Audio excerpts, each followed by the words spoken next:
Abre tu Biblia, ve a Lucas capítulo 9, verso 37. Vamos a comenzar el día de hoy. Seguimos verso por verso, capítulo por capítulo. Y hoy vamos a estudiar del verso 37 al 50 con el favor de Dios. Le hemos puesto por título al estudio como a un niño. Lucas 9, 37. Y antes de continuar con la lectura, si alguien nos visita por primera vez, solo levanta tu mano. Bien.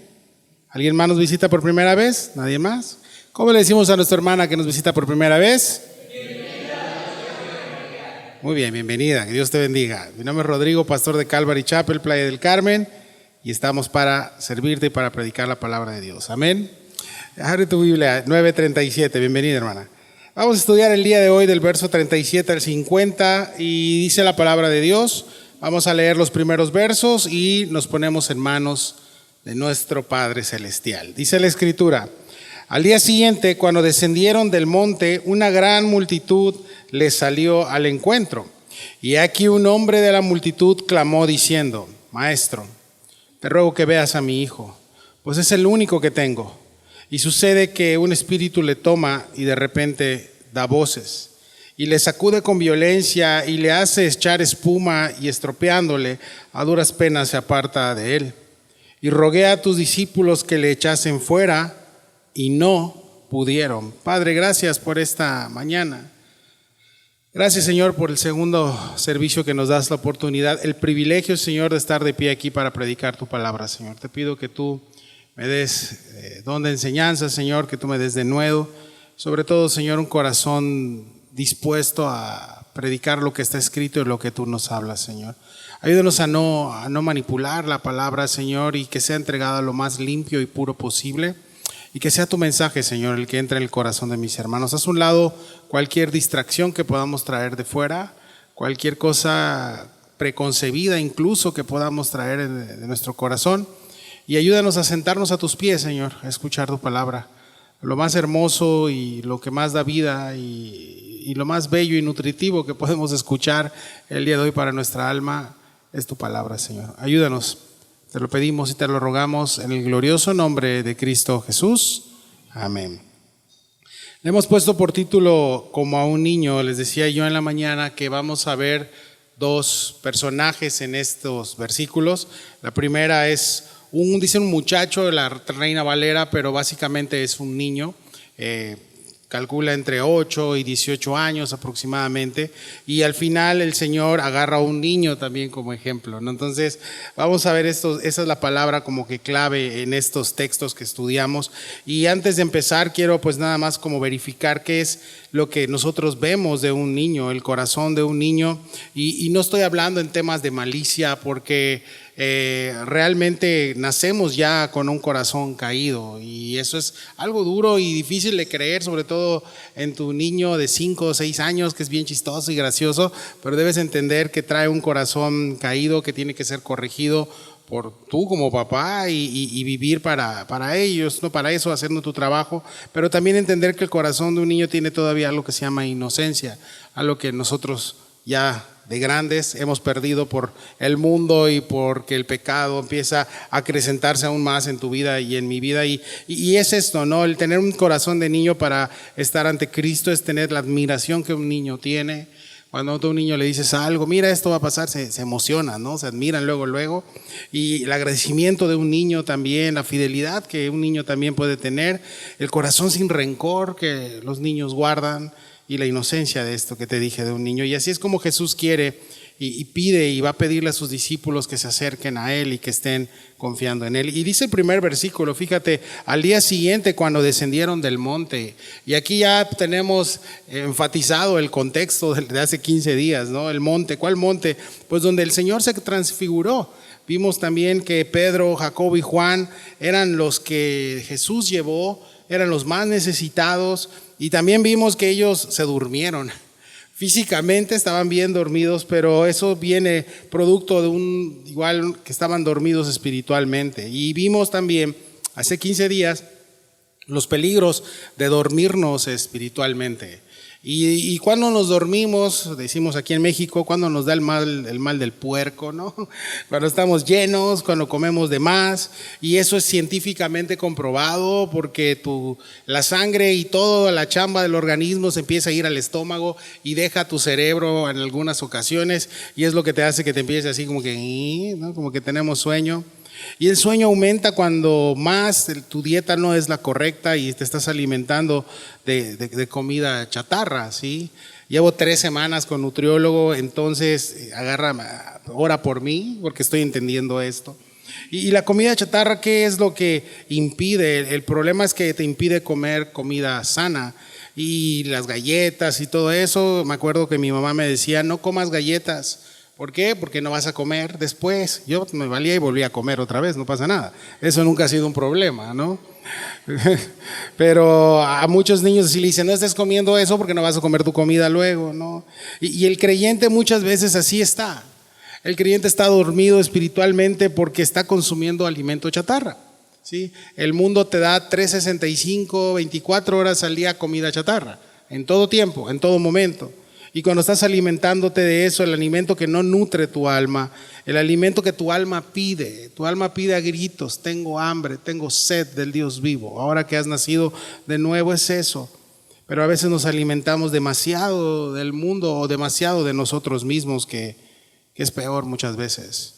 Ahora, Pedro, Jacobo y Juan estaban dormidos físicamente, sí, y les hizo decir cosas sin sentido, sobre todo a nuestro amigo Pedro. Cuando está el Señor transfigurándose en su gloria, lo que nos admiró fue ver cómo Jesús contuvo su gloria estando en la tierra. Pero en ese momento Él se transfigura y quiere mostrarles algo hermoso, y lo que está haciendo es siendo el banderazo de salida rumbo al Calvario. Por eso el Padre habla e interviene nuevamente. El Padre intervino cuando Jesús se bautiza e inicia su ministerio. Y ahorita ya en el declive del ministerio del Señor, ya rumbo a Jerusalén, en el versículos abajo dice eso. El Padre está dándole el banderazo de salida a lo que iba a ser el final de su ministerio. Y aparenta no tener nada de malo cuando Pedro le hace la petición, ¿te acuerdas? Señor, ¿qué tal si le dices a Moy y a Eli, ya se hacía súper cuate Pedro de ellos, ¿no? Que nos quedemos y hacemos una enramada y nos quedamos aquí, ¿no? Parecía no tener nada de malo esa petición, pero realmente Pedro le está pidiendo a Jesús otra vez, no vayas a la cruz, indirectamente. No hagas lo que tienes que hacer, no hagas tu trabajo, no vayas a la cruz. Y Dios el Padre lo interrumpe y le dice, este es mi hijo amado, a él oíd. Y creo que el día de hoy Dios nos va a hablar mucho de eso, de oír. Porque podemos sentarnos y escuchar, pero oír y que quede en tus oídos y luego ponerlo en práctica, ahí viene lo complicado. Y Dios quiere hablarnos hoy. De hecho hay una porción en la Escritura hoy que vamos a decir que penetre en tu oído esta palabra, lo que vamos a escuchar el día de hoy. Y esa es mi oración, esa fue mi oración toda la semana para ti y para mí el día de hoy. Tenían que escucharle a él. El Padre interrumpe y dice, tienen que escucharle a mi hijo amado. El Padre intervino al inicio del ministerio y ahorita al final también. ¿Y qué es lo que Jesús les decía? Ellos habían escuchado, como en una ocasión les dijo, no lleven nada más bolsa, alforja y espada, ¿sí? Y Pedro había entendido nada más espada, espada, espada, espada, ¿sí? Es lo que él entendió, es lo que él pensó que era, pero no, Jesús le había dicho otra cosa. No es escuchar lo que te conviene o lo que, como dicen, me ministra y me bendice, ¿no? Hasta se pelan los ojos, no me ministra. Es algo que te confronta. Y Dios te va a bendecir confrontándote. Dios te va a bendecir hablándote a tu corazón de lo que realmente tienes, que Él conoce y que tienes que entregárselo. Y también Dios va a consolarte. Y también Dios va a mostrarte la salida. Ese es nuestro Dios. Y en este momento glorioso que estamos viendo aquí, el Padre le dice a Pedro, este es mi hijo y escuchen lo que Él va a decirles, ¿sí? Yo veo a Jesús intentando una y otra vez diciéndole, tengo que morir, tengo que ir a la cruz, tengo que entregar mi vida por ustedes. Y ellos únicamente basándose en, Él es el Rey Mesías, Él va a acabar nuestro sufrimiento, Él va a hacer que paremos de sufrir, Él nos va a bendecir económicamente, ahora sí vamos a... Y eso no es lo que Cristo vino a hacer. Dios no vino a traer dinero al mundo, Dios vino a traer salvación al mundo. Amén. Salvación. Ahora una gran multitud lo está esperando después de que vienen bajando del monte, y aquí vamos a iniciar hoy. Dice que descendieron del monte y una gran multitud les salió al encuentro. Y el Señor no descansa, está ahí chambeando día y noche, ¿sí? Y tiene cita con una persona. Cuando habla de multitud, habla de mucha gente, pero tiene cita personal con una persona, valga la redundancia. El Señor entra y entre tanta humanidad, entre tanta persona ahí presente, se personaliza para este Señor que le iba a clamar, ayúdame. ¿Sí? A veces pensamos que Dios no nos escucha. Dios tiene una relación personal contigo y siempre lo decimos hasta en el cliché cristiano, no es una relación, no es una religión, ¿no? Pero sí sabes que es una relación con Dios. Una relación es eso, es Dios te escucha, es Dios está contigo a cada paso, a cada segundo. Sí, es un Dios omnipresente, omnipotente, omnisciente, es un Dios que está con nosotros y que Él está con nosotros a cada paso que damos, está pendiente de tu necesidad, Él sabe lo que necesitas, Él sabe lo que te tiene que retirar. Él sabe lo que puede permitir. Ahora aquí en toda esta situación tuvo una cita con una persona, así como la tuvo contigo el día que entregaste tu vida a Él. Verso 38 al 40, vamos a leerlo todos juntos. 1, 2, 3.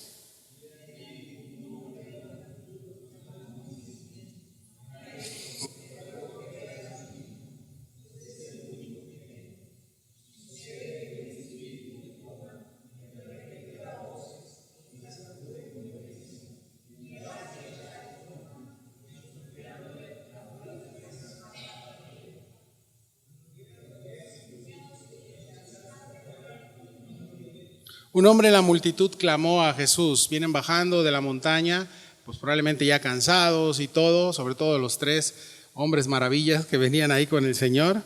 Y el Señor escucha este clamor. Clamor no es un grito como de protesta, ¿no? De fuera, fuera, no, o de ayúdenme, ¿no? Ya, por favor, tapen los baches de playa, ¿no? Que no te van a hacer caso, por cierto, así es esto de ahorita. Pero puedes gritar y al político no le interesa. No, aquí es un clamor del corazón. Es esto, un clamor del corazón, ¿sí? Un clamor que viene de la necesidad profunda de alguien que ocupa algo de verdad, de corazón. ¿Y por qué te digo eso? Porque esa es la misma palabra que el evangelista Mateo, Marcos y Lucas ocupan cuando Jesús dice en Mateo 27, 46, clamó a gran voz. Jesús clamó a gran voz diciendo, Dios mío, ¿por qué me has desamparado? Elí, Elí, lama sabactaní. Es esa palabra de clamor.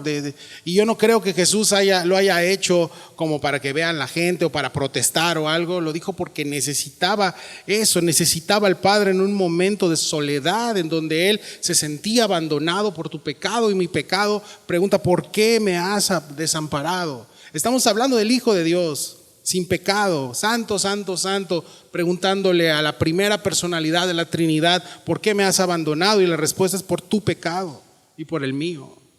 El Padre le da la espalda. Ahora este hombre se acerca con esa misma palabra, clamando.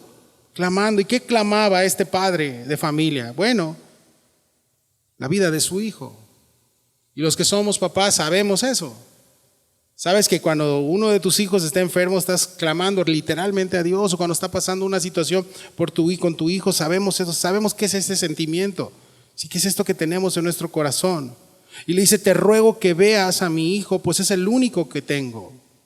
¿Recuerdas un capítulo atrás? Esto ya había sucedido, pero con una muchacha. Y se acercó Jairo, el principal de la sinagoga, y le dijo a Jesús, ayúdame, mi hija está enferma. Sí, le mandaron a decir. ¿Y qué es lo que pasó en este versículo 40 del capítulo 8? Pues la niña es sanada, resucita. Acá las cosas están más violentas porque no es una enfermedad. He escuchado que dicen, no, es que esto es un cuadro clásico de epilepsia. No es un endemoniado. Mi esposa y yo trabajamos sacando sangre. Sí, nos gusta sacar sangre, somos vampiros, ¿sí? Somos químicos. Mi esposa trabaja en un banco de sangre y yo trabajo en el laboratorio, en el Seguro Social, quejas al final. Es impresionante cuántas veces hemos visto gente convulsionar. ¿Sí? ¿Por qué? Porque no tengo miedo a las agujas, vámonos, va para abajo, ¿no? Y no tengo miedo a la sangre, va. Bueno. Entonces, el que está escribiendo este evangelio es un médico y sabe distinguir entre una enfermedad y una posesión demoníaca. ¿Recuerdas cuando te dije la hija de Jairo? Él sabía que estaba enferma y murió. Acá es un espíritu inmundo. No es un cuadro de epilepsia. Y créeme, cuando estoy viendo todos los síntomas que está diciendo y la sintomatología de esta muchacha, yo digo, no es así. Esto no es algo común. ¿Sí? Era más violento, es un cuadro diferente, porque estoy viendo un espíritu le toma, o sea, venía de mucho tiempo, es un espíritu, es espiritual, pero lo más interesante es que de repente da voces, y créeme, yo he estado viendo personas así convulsionando y nunca dan voces, lo que menos hacen es hablar, ¿sí? Los tienes que poner incluso de lado para que no se ahoguen con su lengua y hacer unas maniobras ahí, entonces no dan voces, entonces aquí ya es algo más tenebroso. Dice que lo sacudía con violencia, echaba espuma y lo estropeaba. Significa que tenía marca de golpes el muchacho. Le daban golpes, ¿sí? Eran ataques espirituales, por supuesto. Y te tengo que remarcar esto porque preguntarte si un cristiano puede endemoniarse es la pregunta. La respuesta es no. Alguien que ha entregado su vida a Cristo y ha sido sellado con el Espíritu Santo no puede endemoniarse. No puede entrar un ser espiritual en algo donde el Espíritu Santo ya mora y está sellado y no sale. ¿Sí? Es antibíblico. Ahora, hay una parte que dice, no des lugar al diablo, y eso lo ocupan para decir, es que los cristianos abrimos puertas. Si me muestras el versículo donde dice que los cristianos abren puertas, te invito a un café. Pero no es así, no existe, no hay ese versículo en la Biblia. ¿Sí? Cuando Pablo dice que no des lugar al diablo, está hablando de problemas entre hermanos. ¿Sí? De que no des lugar a que haya más allá de y todo, pero en ningún momento dice la Biblia que un cristiano puede abrir puertas. No. ¿Por qué? Porque un cristiano que ha nacido de nuevo lo que menos quiere es meterse en temas de ocultismo. Alguien que ha nacido de nuevo va a buscar la luz siempre, y va a estar enamorado de la luz, y va a estar enamorado de Cristo. No tiene que estar haciendo en las cloacas nada cuando tiene una fiesta con su Señor. ¿Sí? Ese es así. Ahora, a alguien que no es nacido de nuevo, ¿sí puede endemoniarse? Por supuesto. Claro, ¿sí? El reino espiritual está todo en Efesios, Pablo habla de eso, ¿sí? Y está hablando de esto, de alguien, sí, alguien que no es cristiano, claro. Estos que se creen valientes buscando ocultismo o se creen ahí todo ese rollo, cuando les vienen a jalar las patas es cuando, ay, tienes un amigo que es pastor, sí, y ahí me van, ahí voy ahí, ¿no? Entonces, sí. Ahora ya aclarado el tema, ahora como Calvary Chapel, no es que no tengamos nada, vamos a hacer guerra espiritual, no, o sea, hermanos, básicamente nosotros nos enfocamos en la luz. Pastor Chuck Smith siempre decía, ¿cómo puedes combatir mejor las tinieblas? Yendo a la luz. ¿Sí? ¿Para qué enfocarnos en las tinieblas? Cuando tú te llenas de la luz, cuando tú te llenas de la palabra, el enemigo corre, ¿sí? Punto. ¿Para qué buscar esto? Ahora dice aquí que estos hombres están intentando liberar a este joven y no pudieron, dice, y le rogué, dice el padre de familia, rogué a tus discípulos que le echasen fuera y no pudieron. Y qué interesante, porque estos jóvenes ya habían pasado tiempo con Jesús, incluso ya habían liberado. Acuérdate que habían regresado diciendo, Señor, en tu nombre se nos sujetan los demonios y ¿no? Y aquí no pueden con uno, ¿sí? ¿Quién está permitiendo esto? Definitivamente es Jesús. Había dejado a 9 debajo del monte encargados del changarro y ya se les estaba yendo, ¿sí? Y eso pasa cuando el ser humano quiere hacerse cargo de las cosas de Dios. Porque el que hace cargo de las cosas de Dios no es un ser humano, es Cristo, ¿sí? Él es el que hace todo. Cuando alguien quiere cargar con eso, no se puede. No puedes hacer nada, bro. Necesitamos al Señor. Él es el que lo sostiene, ¿sí? Ahora, esos se quedaron abajo y habían visto lo que Jesús hizo, lo que había hecho. De hecho, en el versículo 1, fíjate, qué interesante, desde capítulo 9, en el versículo 1 les había dado poder y autoridad sobre demonios y sanar enfermedades. Ya estaban investidos, ¿no? De poder, ¿no? Así, ¿y qué pasa aquí? Hermanos, aquí el problema es que estos hermanos estaban en la carne. ¿Cómo los juzgas así, pastor? Sí, porque vas abajo, vas a ver qué cosas estaban discutiendo.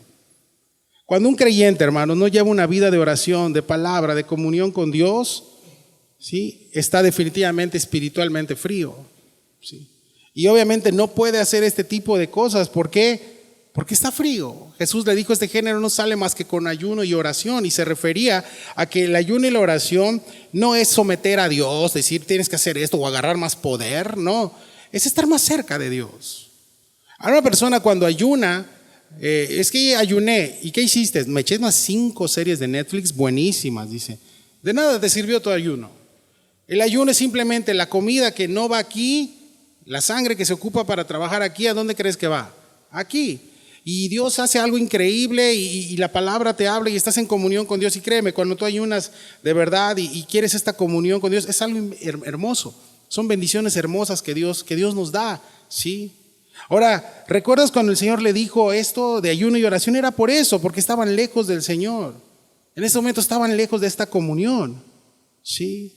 Y a veces queremos servir y queremos todo este rollo, pero estás lejos de tu comunión con el Señor. Y eso no lo podemos saber nosotros, lo sabes tú y el Señor. Nosotros lo único que se ve, pues esos son los frutos. Sabes cuando alguien está en la carne, ¿no? El hermano huele a chuleta desde que va entrando, ¿sí? Desde que le pide, no te estaciones y de ahí ya sabes, ¿sí? Pedrada para todos nosotros eso, ¿sí? Verso 41 y 42 dice, respondiendo Jesús dijo, oh generación incrédula y perversa, ¿hasta cuándo he de estar con vosotros y os he de soportar? Trae aquí a tu hijo. Y mientras se acercaba el muchacho, el demonio le derribó y le sacudió con violencia. Pero Jesús reprendió al espíritu inmundo y sanó al muchacho y se lo devolvió a su padre. ¿A quién le dice Jesús generación incrédula y perversa? ¿Se lo habrá dicho al demonio? ¿Se lo habrá dicho al papá del muchacho endemoniado o a la gente ahí? Claro que no, a sus discípulos. A sus discípulos. Le dijo, ¿hasta cuándo he de estar con vosotros y os he de soportar? Les dijo. ¿Hasta cuándo? Y Jesús se admira en un sentido negativo de ellos. Bueno, Jesús se admira en sentido negativo de ellos. No se admira de algo hermoso o que diciendo, oh, no, en algo negativo. ¿Y por qué? Porque se entristece cuando simplemente no hacemos lo que se nos pide. Claro que se entristece el corazón de Dios. ¿Lo que pensabas? ¿Que es un Dios que es así nada más? No, es un Dios que es amor. Es un Dios que está en su trono, claro. Y Warren Wiersbe dice que a Jesús le dolían los fracasos de sus seguidores. Y podemos decir, sí, a pesar de mis fracasos me amas, por supuesto. A pesar de lo que hago mal me amas, por supuesto. Pero no puedes decir, mis fracasos no te duelen, Señor. No puedes decir eso. Las veces que yo caigo en el pecado que ya habíamos vencido, no te duelen, Señor. Tampoco puedes decir eso. ¿Sí? Esto que ya tú me habías limpiado de esto y me volví a enlodar, eso no te duele. Tampoco puedes decir eso. Porque a Jesús le duelen los fracasos de sus seguidores, de sus hijos. Y aquí yo estoy viendo con signo de admiración y está diciendo, generación incrédula, ¿hasta cuándo voy a estar con ustedes? Yo sé de soportar. Dice. ¿Hasta cuándo? Sí. Y a Jesús les dolía, por supuesto, y les duele los fracasos de sus seguidores, por supuesto. Por supuesto que sí. Ahora ¿eso hace que Él nos deje de amar? Por supuesto que no. El amor de Dios no depende de tus fracasos o de las veces que hayas caído, depende de su amor. Ahora, si a ti te gusta estar y te gozas estando, creo que tienes que meditar y algo está mal. Algo está mal en tu comunión con Dios, alguien está mal, algo está mal y ocupas tal vez hoy un regaño como el Señor está regañando a sus discípulos. Una reprensión de parte de Dios.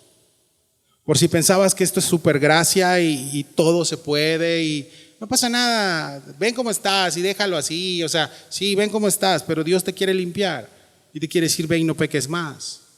No es continúe en lo mismo, dale a lo mismo, dale. Yo no te quiero incomodar, estás muy bien, mientras sigas ofrendando, diezmando y esto va a ser un mundo de pecadores, ¿sí? No pasa nada. Y aquí fíjate qué le dice el Señor trae acá a tu hijo, le dice. Imagínate como cuando tú estás haciendo algo y no puedes y viene alguien superior a ti y te dice, a ver, quítate, trae a tu hijo. Sí. Eso fue, trae acá a tu hijo. Se dirigió al hombre, al papá, al que le clamó. Y eso fue para darle esta lección a los apóstoles. Sí. Le dice, y el demonio le derribó y le sacudió con violencia. Obviamente se presenta ante Jesús este niño endemoniado y el demonio le derriba ante su presencia. ¿Sí? Ante la presencia de Jehová tiembla la tierra, dicen los salmos. La luz y las tinieblas no, o sea, la luz prevalece sobre las tinieblas siempre. Y aquí el griego en esta parte nos hace referencia que es como un golpe del luchador, así como un costalazo, para atrás. Como cuando noquean a los peleadores de esta época en las Olimpiadas, el griego así nos los hace ver, que es ese sentido de caerse para atrás de un sopetazo, de un sopetón. ¡Pah! Hermanos, en la Escritura, las únicas personas que se caen para atrás ante la presencia del Señor son los endemoniados. No son sus discípulos ni sus hijos. Eso yo no sé de dónde lo han sacado, pero no son sus hijos, son endemoniados. Sus hijos caen de frente, de rodillas, pidiendo perdón y clamándole a Él. En ningún momento ves en la Escritura que es que cuando a Jesús se acercaron los romanos y le dijeron, ¿a quién buscáis? Y Jesús dijo, yo soy, cayeron para atrás. Bro, eran romanos, no eran cristianos, eran hijos del diablo en ese momento. Y iban a prender a Jesús, iban a asesinar a un hombre. Entonces, creo que con esto podemos sacar muchas conclusiones. Al menos que alguien esté endemoniado, entonces se va de costalazo frente a la presencia de Jesús. Sí. ¿Y qué pasa aquí? Y sanó el muchacho y se lo devolvió a su padre. El muchacho sanó. Sí. Y Jesús, me encanta este corazón de amor y servicio del Señor, de restaurar. Jesús está interesado en restaurar familias, en restaurar relaciones padres con hijos. Si traes algo pendiente con tu papá, con tu mamá, con tus hermanos, Dios se va a encargar de hacerlo, de restaurarlo. Haz todo lo posible, como dice el apóstol Pedro, de estar en paz hasta donde sea posible. Pero si está de ti depende eso y no quieres porque tienes una dureza de corazón al restaurar algo, Jesús te dice, no me traigas nada. Además, no vengas a cantarme. Tienes que arreglar eso primero. Sí. Antes de querer servir, antes de todo esto. Y el Señor muestra este amor y devolverle al Padre, al niño. Nos habla de que Jesús agarró al niño y se lo llevó a su papá. ¿Cuántos años estuvo este joven así? Imagínate la angustia de su padre que lo llevó a clamar a Dios, a Jesús. Restaurar lo roto, hacer las cosas nuevas, llevar de regreso a casa. Los hijos pródigos, vimos en la mañana, a Jesús le encanta esto de llevar hijos pródigos de regreso. Sí. Imagínate la cara de sus discípulos que están en un tema de egocentrismo y de repente Dios, Jesús ahí delante de todo les dice, es así, únicamente con mi presencia, sí, únicamente con mi espíritu van a poder hacer esto. No son ustedes. Y tengo un mensaje para ti, decirte que lo que algún día el enemigo se llevó, Él te lo va a devolver. Dios te lo va a devolver. Yo no sé si tienes algún hijo que ahorita está siendo influenciado por eso. Sí. Y con eso no estoy diciendo que esté endemoniado. Bueno, si está endemoniado, nos avisas y oramos por él. Pero no. Pero a lo mejor que está siendo influenciado por todo esto. Y tú estás orando o está de pródigo. Confía en esto. Dios te lo va a traer de regreso. Amén. No falte tu fe. La gloria va a ser para Cristo siempre. Y no quieras agarrarte un centímetro de gloria de Dios. Y es lo que Jesús les muestra a estos muchachos. Porque ya se creían, ¿no? Recuerda que Jesús ya tenía fama, dice la Escritura. Entonces ya se creían, no, pues andamos con el famoso. Y si andamos con el famoso, pues famoso soy yo también, ¿no? No es así. Y todos admiraban, verso 43. Y todos admiraban de la grandeza de Dios. Y maravillándose todos de todas las cosas que hacía, dijo a sus discípulos, haced que os penetren bien en los oídos estas palabras. Porque acontecerá que el Hijo del Hombre será entregado en manos de hombres. La gente estaba admirada de la grandeza de Dios, tal vez emocionada ante ver esta situación. Dice que todos estaban maravillados de las cosas que Jesús estaba haciendo y le dijo a sus discípulos, ok, qué padre momento, venían de conocer a Elías y a Moisés, de esta transfiguración, y tal vez ellos estaban todavía emocionados por eso y se dirigió nuevamente específicamente a ellos. Y el Padre ya les había dicho, escuchen a mi hijo, porque les va a decir algo. ¿Y qué es lo que les dijo? Es necesario que vaya a la cruz nuevamente.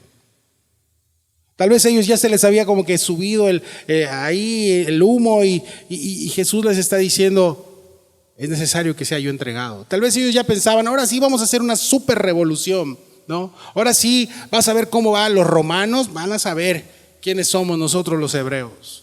Y quién es el Dios de los hebreos, podían decir. Y podían estar en esto. Acuérdate que ellos pensaban que Jesús iba a solucionarle todos sus problemas. Y Jesús nunca te dijo, vine a solucionar tu problema. Vine a solucionarte un problema, el que tenías con el Padre. Y yo lo sané muriendo por ti en esa cruz. Lo demás es permitido por Dios. Lo demás que te pueda estar sucediendo, Él lo está permitiendo. Es finalmente un fuego de prueba que tal vez ha llegado a tu vida para que tú te parezcas cada día más y más al varón perfecto, a Jesús. Ahora ellos tal vez estaban en este rollo de una revolución y somos invencibles. Y Jesús les dice, a ver, porque tal vez no lo estaban diciendo, pero lo estaban pensando. Y a veces pensamos que Dios no nos lee la mente. Sí te lee la mente, ¿sí? Sí, Él sí. Satanás no puede, Dios sí. Ahora dice, haced que os penetren bien en los oídos estas palabras. Cuando mi mamá se ponía en las últimas siempre era esto. Grábate eso en tus oídos, chamaco, te decía. Y cuando decía eso dije, no, ya, va la última advertencia. Y Jesús acá está diciendo, ya no es el que tenga oídos para oír, ahora es presten mucha atención, escuchen estas palabras, porque acontecerá que el Hijo del Hombre será entregado en manos de hombres. ¿Qué hace aparición nuevamente? La cruz del Calvario. Nuevamente, les vuelvo a decir, tengo que morir, tengo que entregar mi vida en manos de los hombres. Los corintios muchas veces se les había olvidado esto. Y estaban en sus problemas entre ellos, permitiendo relaciones ilícitas dentro de la iglesia de Corinto. ¿Te acuerdas? 1 Corintios. Y cuando Pablo escribe la primera carta, es una regañiza que les pone. ¡Qué bárbaro! Y les dice, y veo que entre ustedes se andan peleando, que se andan peleando por esto, y que andan pensando quién es mayor, y que yo soy de Cefas, y él es de Pablo, y él es de Cefas, y así sus divisiones, y en esa congre está mejor que en esta congre. No, o sea, ya, por favor, ya estamos grandes, ¿sí? Y Pablo, ¿qué es lo que les dice en el capítulo 1 al final y 2 de 1 Corintios? No me dispuse saber cosa alguna, entre ustedes cosa alguna, sino a Jesucristo y a este crucificado. Final del asunto.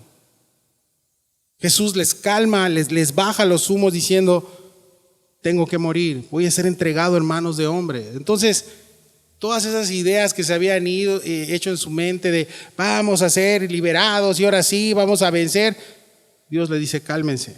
Sí. Y Jesús sabía, mis hermanos, que muchas de estas personas que estaban a su alrededor, que ahora están maravillados con lo que Dios está haciendo, muchas de estas personas iban a escupirle en la cara. Muchas de esas, bueno, Judas lo iba a traicionar y estaba ahí pegado a él.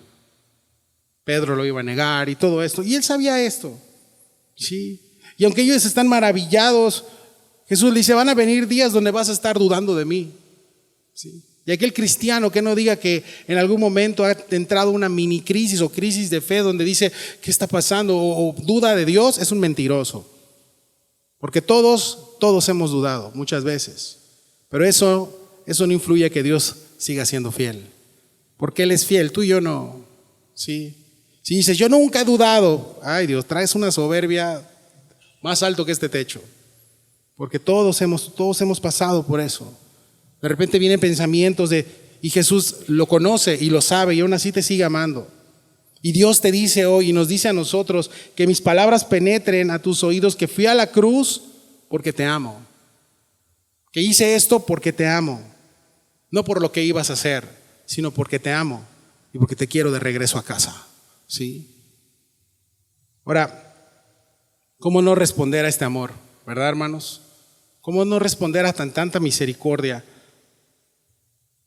¿Cómo no responder a este gran Dios que dio a su único Hijo a morir en rescate por nosotros? Amén.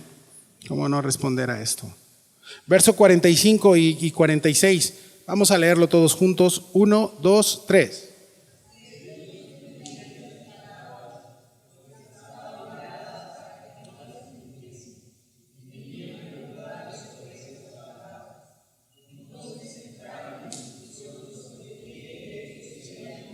Hasta ahí.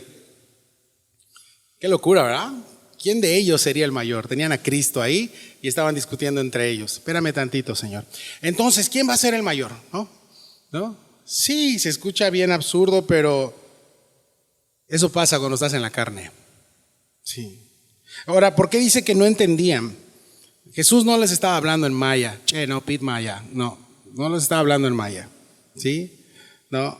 Les estaba hablando en arameo, en su idioma, en ese momento. No estaba en inglés, no, le estaba hablando, ni tampoco les estaba hablando quedito.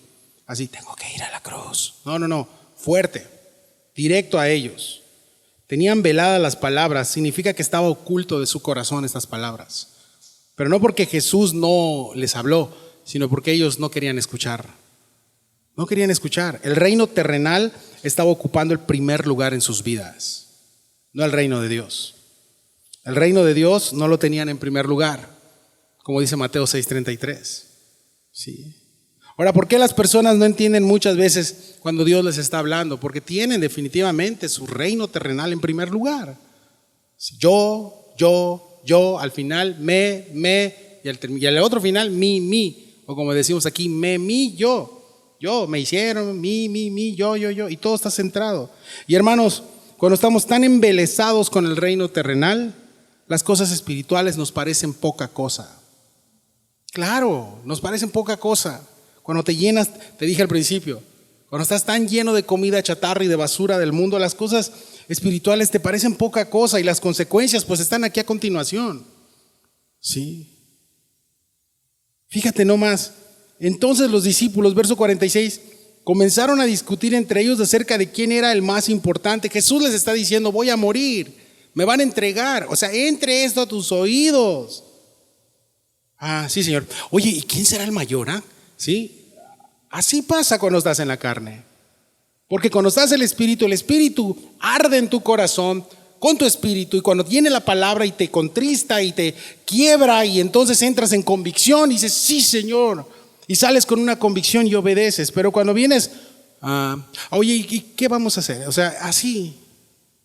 Entonces los discípulos comenzaron a discutir entre ellos de quién era el más importante. No Jesús, y como que ven Jesús, vamos a poner entre nosotros, a ver quién es el, no, entre ellos, entre los 12. ¿Y qué los llevó a eso? Dice la Escritura que tenían miedo tal vez, pero este miedo que aparece aquí no es de un miedo de que a veces llegas a tu casa enojado y tus hijos tienen hasta miedo de decirte las cosas, ¿no? Porque dices, creo que no fue un buen día de papá hoy en el Seguro Social, ¿no?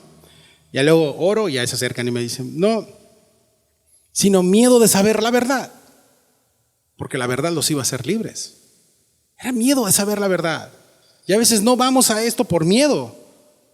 Y Jesús le dice, ¿qué creen, hijos? Sus castillos de aire, quítenlos. No va a ser así como ustedes están pensando.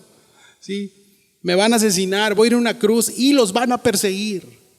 Y los voy a enviar como ovejas entre los lobos. Y no, cancelo tus palabras, Jesús, ¿no? Cancelas. Bien, cancelas mis tarjetas de crédito, es lo que hay que cancelar, ¿sí? O sea, no. Cuando la mira, escúchame bien, cuando la mirada deja de estar en Cristo y en lo que Él hizo, sí, inmediatamente caemos en la carne. No hay de otra. Bajas la mirada de Cristo y absolutamente nada te va a parecer correcto. Te apartas 1 centímetro de la cruz y absolutamente todo te va a parecer injusto para tu vida, y deberían de darme, y deberían escucharme, y deberían ¿qué? Cambia eso por deberían a, Señor, tú eres digno de eso y más. Sí. Porque nada te va a parecer, cuando quitas la mirada de Él, todo te va a parecer mal. Te tengo una noticia, cuando estás así, estás en la carne. Y la carne puede aparecer en cualquier momento. ¿Sí? Discutir aquí habla de una discusión con palabras bastante altas. Eso quiere decir, dice el diccionario. No era una discusión sino realmente se estaba calentando los ánimos. ¿Sí? Y no lo dice, pero por contexto y porque Juan al final hace su aparición diciendo, oye Señor, ¿y esos que no predican, qué onda? No están con nosotros, ¿no? O sea, sé que Juan está metido en esto. ¿Sí? Y Pedro también, y Jacobo, y aquí están queriendo hacer este tipo de separaciones. Hermanos, aquel que vino a dividir, a separar, es Satanás, no es Jesús. Las separaciones matrimoniales, las amistades terminadas, todo tipo de división viene por esto, por la carnota. Y el que marina la carne es el diablo. Sí, claro. Sí. Ahora, ¿quién es el más importante? Y mi Señor viendo cómo se están peleando estos orangutanes, ¿sí? Cachorritos, les dice, hijitos, guiados por instintos. Verso 47 y 48, y Jesús, percibiendo los pensamientos de sus corazones. ¿Ves? Tomó a un niño y lo puso junto a sí. Y les dijo: cualquiera que reciba a este niño en mi nombre, a mí me recibe. Y cualquiera que me recibe a mí, recibe al que me envió. Porque el que es más pequeño entre todos vosotros, ese es el más grande. Él vio sus corazones. Digo, y no había necesidad de ver sus corazones con lo que estaban peleando. O sea, como dice, no, una imagen vale más que 1000 palabras. O sea, todos que están habloteando y dices, ay. Pero a Jesús lo que más le preocupa es el corazón de la gente. Y sí, a Jesús le preocupa tu corazón. El miércoles en Proverbios vimos que la boca es la bocina del corazón. Lo que hablas, como actúas, es lo que traes aquí, hijo. Es lo que traes en el corazón. Y Dios quiere que se lo entregues. Dios quiere limpiarte. Sí. El Señor no se alarma por lo que están diciendo. Así, muchachos, ya dejen de pelear. Oye, dejen. No se alarma por eso. Porque nuestra boca es un sepulcro. Muchas veces empezamos a blotear y a decir, y salen gusanos y todo ese rollo. No. Él no se preocupa por lo que entra, acuérdate, se preocupa por lo que sale, porque ¿de dónde viene? De tu corazón. Sí, de ahí viene. Y percibiendo los pensamientos de sus corazones, diciendo, esto es lo que tienes en tu corazón. Ok, tomó un niño y lo puso junto a él, agarró un niño de ahí. No sabemos si fue el mismo muchacho endemoniado, no lo sabemos, ex endemoniado, por cierto, no sé, pero agarró otro niño, dice la Escritura, y lo puso. Y va por un niño. Ahora, ¿qué tiene que ver un niño ahí? En esa cultura los niños tenían poca importancia. En esa cultura un niño no representaba una amenaza. Si tú llegabas con unos romanos y le decías, tengo un ejército de 15 niños, ajá, sí, cómo no. No representaba ninguna importancia, no había amenaza, no se preocupaba el estatus social por los niños. Es más, por eso los niños corrían libres por las calles. No había ni un problema. Sí. Dice, cuando más cumplimos con el humilde papel que un niño desempeñaba en esa cultura, entonces estamos en camino a la grandeza, y es lo que Jesús les está diciendo. ¿Quieres servirme? Tienes que llamarte nada. Soy nada y tú lo eres todo, Señor. Luego ahí se me agüitan, ay, es que no somos nada. Cuando no somos nada, entonces Él es el que hace algo en tu corazón. Aquí no hay cargos en esta iglesia, no hay el líder de las sillas, el líder del ventilador, el líder de los aires acondicionados. No. Aquí está el pastor y los demás somos hijos de Dios todos. Y el pastor es Cristo. Y Él ha dejado el pastor, tu servidor, para guiar y alimentar el rebaño, pero finalmente todos somos hijos de Dios. Amén. Y todos al pie de la cruz. Ahora les dijo, cualquiera que reciba a este niño en mi nombre, a mí me recibe. Y cualquiera que me reciba a mí, reciba al que me envió, porque el que es más pequeño entre todos vosotros, ese es el más grande. Y parece un trabalenguas, pero si tú lo analizas bien, Dios te va a hablar increíble en este texto, porque ¿qué quería decir Jesús? Los 12 que estaban ahí, a los que se dirigió, eran como lugartenientes en ese momento. Como ya Jesús les había dicho que tenían potestad y todo ese rollo, y la fama de Jesús, entonces ellos ya se creían como, yo tengo una posición aquí, ¿no? Y Jesús les está diciendo en sus palabras que si estás dispuesto a pasar la vida sirviendo y ayudando y amando a las personas que a los ojos de Dios no tienen ninguna importancia, entonces estás sirviéndome a mí y a Dios, dice el Señor. Sí. Nosotros vemos eso en la cárcel, lo despreciado, ahí está en la cárcel, ahí estás sentado junto a alguien que es multihomicida y le estás predicando el evangelio. Los hermanos que van a los hospitales, a veces los de los hospitales vienen aquí, gloria a Dios, pero hay veces que se regresan. Hay veces que despiertan de un coma donde los estuvieron cuidando y ni se acuerdan. ¿Quién eres? Pero Dios sí lo sabe. ¿Sí? Eso es servirle a Dios, hermanos. Es servirle a Dios. Dice, si estás dispuesto a pasar la vida haciendo cosas que parecen que no tienen ninguna importancia, sin proponerlo ser lo que el mundo llama grande, seréis entonces grandes ante los ojos de Dios. Es lo que les quiere decir. Sean como este niño. ¿Sí? ¿Cuál era el problema de estos hermanos? Bueno, que hay muchos que están dispuestos a servir o a prestar servicios al Señor, pero con razones falsas. Su corazón no es el correcto. Muchos quieren servir por el deseo del prestigio, de ser famosos o de estar en un lugar famoso, ¿no? La fama, mírame, reconóceme, ¿sí? Somos los que estuvimos con Jesús. ¿Nos haces un descuento en, no sé, en lo que fueron a comer ahí? No sé qué vendían ahí en ese entonces. Sí. Prestigio. Jay Cronin, les dije en la mañana, Jay Cronin es un médico que trabajó con una enfermera. Dice que conoció cuando era médico rural. Dice que aquella mujer llevaba 20 años al servicio de un distrito de 15 kilómetros. Y ella sola caminaba esto, ida y vuelta. 15 kilómetros caminaba esta enfermera. Y a mí me admiraba, dice este doctor, su paciencia, su resistencia y su alegría con lo que llegaba al hospital a trabajar. Dice, nunca estaba demasiado cansada para levantarse a medianoche cuando tenían una llamada urgente. Y ella ganaba el sueldo base. El sueldo base. Y una noche, a las tantas, después de un día especialmente agobiado, me atreví a preguntarle por qué no pedía que le pagaran más. Porque Dios sabía que se lo merecía, ¿sí?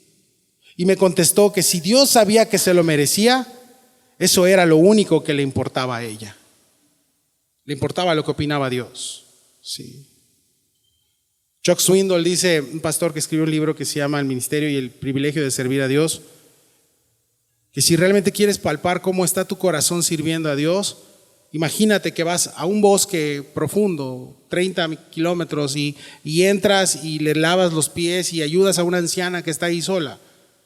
Y luego regresas y ahí vas todo el tiempo. Y esa anciana nunca te va a dar las gracias, nunca vas a salir en el Facebook. Pero lo que te importa es lo que Dios te ha mandado a hacer por esa persona que nunca te agradeció, porque Dios sabía que estabas ahí. Eso es servir a Dios, hermanos. Eso es servir a Dios. Esta mujer que te dije de la historia del doctor no trabajaba para los hombres, sino para Dios. Y cuando trabajamos para Dios, el prestigio es lo último que se nos ocurrirá pensar. Porque sabemos que Él se lo merece todo. Amén. Que Jesús se merece todo. Andas buscando una iglesia prestigiosa, ¿no? De Pipiris Nice. Te has equivocado de lugar. Acá no es. Por el deseo de una posición también puede ser. Si se le da a una persona una tarea, una posición, un puesto en la iglesia, debe considerarlo como un honor, sí, y como una responsabilidad. Porque hay personas que quieren servir no pensando realmente a quienes sirven, sino pensando en ellos mismos. Y ahí estás equivocado. Sí, ahí estamos equivocados. Debemos de servir viendo a Cristo en las personas y no esperando algo a cambio, jamás. 3, puede ser por el deseo de una prominencia, ¿no? O que te reconozcan. Sí, el servicio, la generosidad. Y ser reconocidos luego es el problema y donde caemos muchas veces y nos confundimos. Porque las instrucciones de Jesús en Lucas 6, 32, 34 es que tu mano derecha no sepa lo que hace tu mano izquierda. Y a veces si damos algo o hacemos algo para el Señor, y el pastor nunca me dio las gracias, pues, tal vez el pastor nunca se enteró. Pero el pastor de pastores, él sí se enteró, ¿sí? Y dio su vida por ti en una cruz y él es digno, amén. Entonces a veces hacemos las cosas pensando que te van a dar gracias no, y a veces no sabemos. ¿Y quién donó eso? ¿Quién sabe? Gloria a Dios, ¿no? Por eso tenemos el sistema de ofrendas aquí y de diezmos, así es. No hay sobres, no hay familia, fulano, no lo hagas porque no lo vamos a leer, ¿sí? Cuando ofrendas es libre, es tuya el Señor, porque queremos que tengas esta relación personal con Dios y que tu mano derecha tu mano izquierda no sepa lo que hace la derecha. Finalmente es tuya el Señor y creo que es más complicado así, ¿sí? 49 al 50, y parece ser que ya había quedado claro entre los discípulos, pero hace su aparición nuestro amigo Juan. Y vamos a leer verso 49 al 50. 1, 2, 3.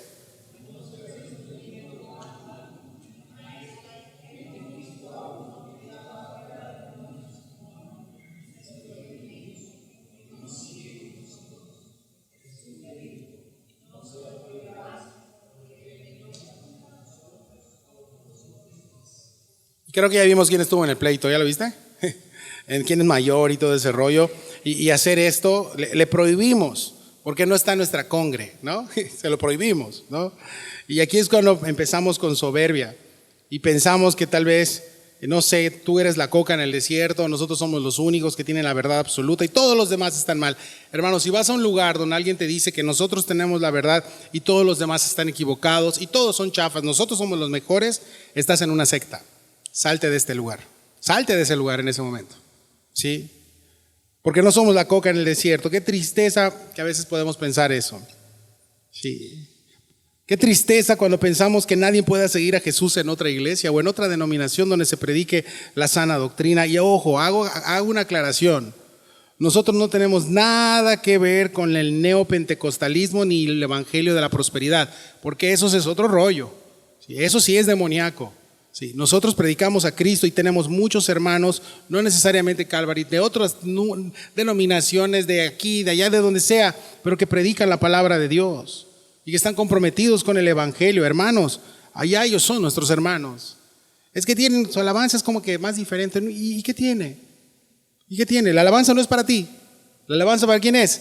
A Dios. Una persona me acercó y me dice, es que no me gustó la alabanza. Qué bueno, hermana, porque no era para usted, era para el Señor. Sí, era para el Señor. La alabanza es para Cristo y a Él sea toda la gloria y la honra. Amén. Familia, la verdadera grandeza no es la exclusión. No es esa la verdadera grandeza.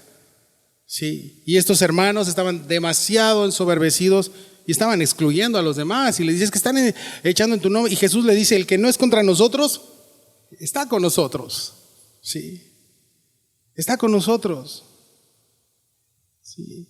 Y necesitamos ser esto, hermanos, reconocer y entender que nuestro Dios no solamente está en un lugar, no podemos encerrar a Dios aquí, Él está en todos lados y sigue haciendo cosas. Cuando la primera vez que fui a la cárcel hace un año, los preciosos, como les decimos, no tienen música ni nada, ellos alaban a Dios con sus palmas y cantan muchos coritos que honestamente yo no me los sé, son coritos pentecostales en su mayoría. Y de palmas y alaban a Dios. Y yo decía, ¿qué es esto? Decía.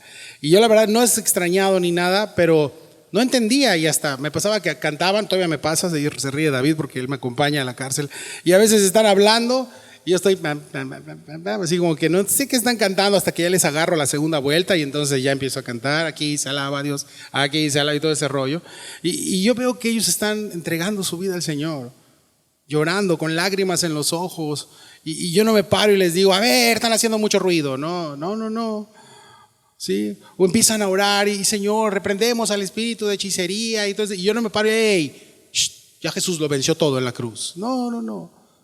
Hermanos, hay personas que en la cárcel ha usado a estos siervos inútiles para que reciban al Señor y se conviertan y se han bautizado acá y siguen viniendo.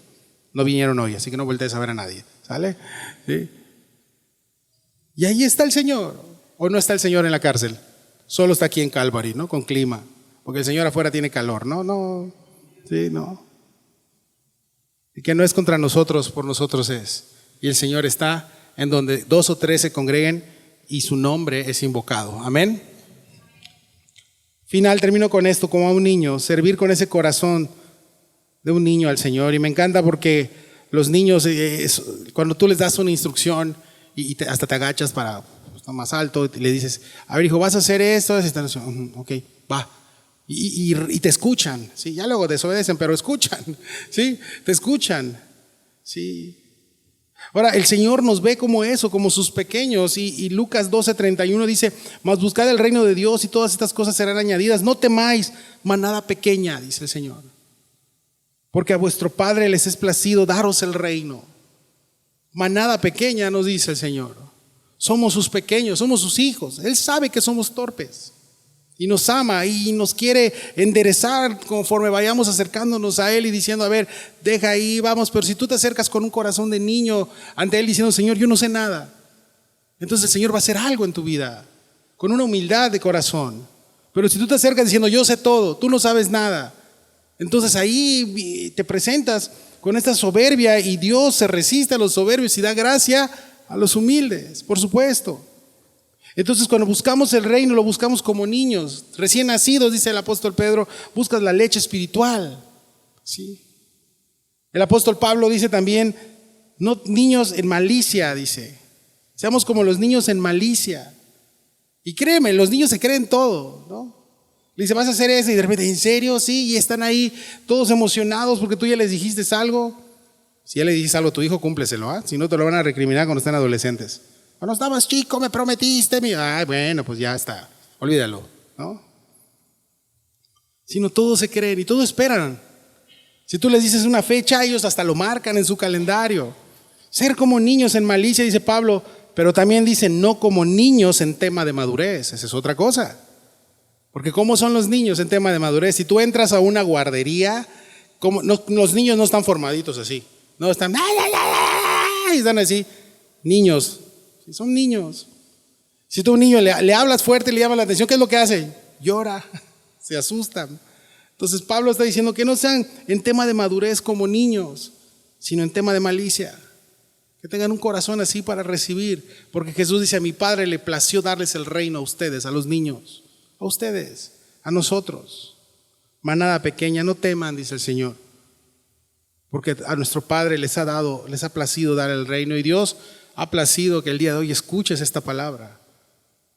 Y que pongas un corazón así, dispuesto a escucharle, dispuesto a vivir para Él. Y no sé, tal vez la palabra te enojó y todo ese rollo.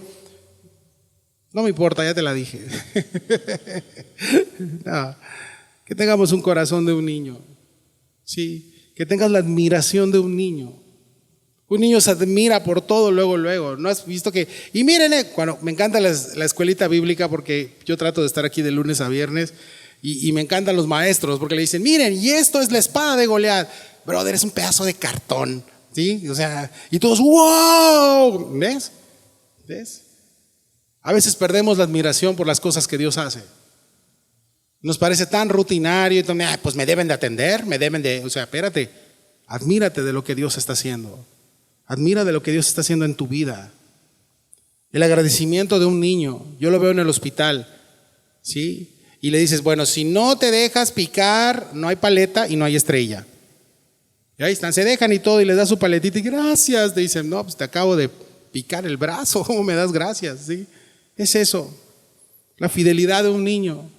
Un niño de 5 años nunca te va a decir, me voy de la casa, ¿no? Al menos, o sea, no lo van a decir. Están ahí, al menos que pues obviamente sea en otra situación. Pero el corazón, ¿sí? Sin rencor de un niño. Es eso. La inocencia de un niño, un corazón. Y recibir esto, mis hermanos, la esperanza que tiene un niño. Cuando has salido a la calle y levantas la mirada al cielo y dices, en cualquier momento regresas por nosotros, Señor. Y esa esperanza me ha mantenido como ha mantenido a todas las generaciones de la iglesia. Es que ya se tardó, dicen, ¿no? Los ateos.